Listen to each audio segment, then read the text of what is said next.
Chapter 4. When Mordecai perceived all that was done, Mordecai rent his clothes and put on sackcloth with ashes, and went out into the midst of the city, and cried with a loud and bitter cry, and came even before the king's gate, for none might enter into the king's gate clothed with sackcloth. Now there are several very legitimate reasons why Mordecai is doing this.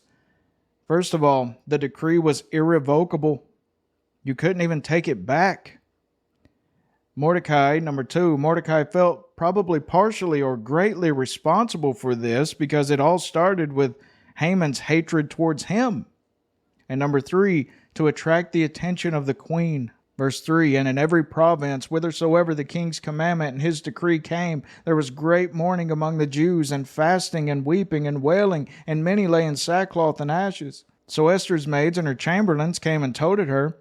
Then was the queen exceedingly grieved, and she sent raiment to clothe Mordecai, and to take away his sackcloth from him, but he received it not. Now mind you, the people and the king, they still do not know that Esther is a Jewess.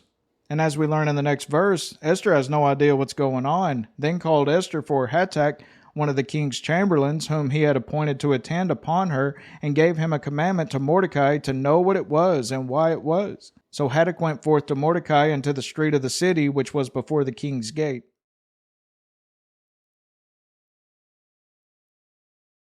And Mordecai told him of all that had happened unto him, and of the sum of the money that Haman had promised to pay to the king's treasuries for the Jews to destroy them. Also he gave him the copy of the writing of the decree that was given at Shushan to destroy them, to show it unto Esther, and to declare it unto her, and to charge her that she should go in unto the king to make supplication unto him, and to make request before him for her people. Which does imply that Esther's inner circle probably knew that she was one of the Jews.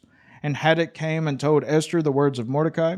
Again, Esther spake unto Hatach, and gave him commandment unto Mordecai to relay this message to him. All the king's servants and the people of the king's provinces do know that whosoever, whether man or woman, shall come unto the king into the inner court, who is not called, there is one law of his to put him to death, except such to whom the king shall hold out the golden scepter, that he may live.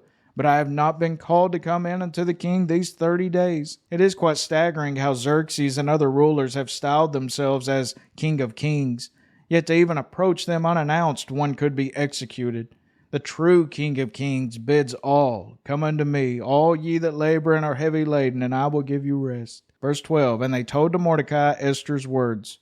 Then Mordecai commanded to Esther, think not with thyself that thou shalt escape in the king's house more than all the Jews. For if thou altogether holdest thy peace at this time, then shall their enlargement and deliverance arise to the Jews from another place. But thou and thy father's house shall be destroyed. And who knoweth whether thou art come to the kingdom for such a time as this? Now what Mordecai is basically telling Esther is that, look, if you don't do something, God will preserve us anyways. It's in the prophecies. He'll preserve us no matter what.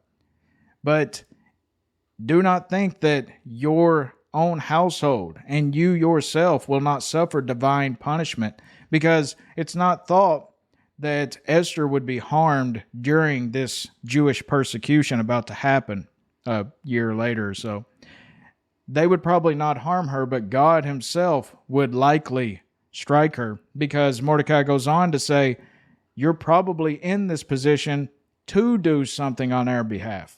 Verse 15, then Esther bade them return Mordecai this answer. Go, gather together all the Jews that are present in Shushan, and fast ye for me, and neither eat nor drink 3 days, night or day. I also and my maidens will fast likewise, and so will I go in unto the king, which is not according to the law, and if I perish, I perish. Matthew Poole elaborated on this declaration, if I perish, I perish. Although my danger be great and evident, considering the expressness of that law, the uncertainty of the king's mind, and that severity which he showed to my predecessor Vashti. Yet rather than neglect my duty to God and to his people, I will go to the king and cast myself cheerfully and resolutely upon God's providence for my safety and success.